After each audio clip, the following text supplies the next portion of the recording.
Viral, ayah beli seblak jualan anaknya, alasannya bikin terenyuh. Belakangan ini seorang perempuan tengah mencoba berjualan seblak mengalami kejadian mengharukan dan kisahnya menjadi viral di media sosial. Sebuah video viral diunggah oleh akun TikTok @xtna.na pada 3 Februari. Pemilik akun bercerita bahwa ia baru membuka warung seblak miliknya.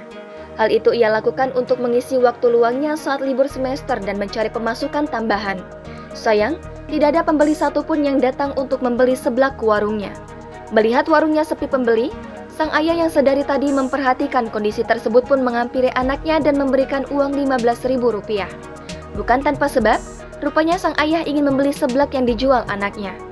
Hal itu pun membuatnya terharu karena selain sang ayah menjadi pelanggan pertamanya, aksi tersebut juga membuktikan bahwa ayahnya memberikan dukungan kepada putrinya. Dalam rekaman tersebut, tanpa seorang lelaki dengan lahap menyantap seblak buatannya dari dalam mangkuk. Video yang diambil di Jatinegara Kaum, Jakarta Timur tersebut pun menarik atensi pengguna media sosial lainnya. Tak sedikit warganet yang memuji aksi sang ayah. Unggahan yang telah dilihat sebanyak lebih dari 92.000 penayangan dan disukai sebanyak lebih dari 9.520 kali oleh sesama pengguna TikTok itu pun menuai beragam komentar.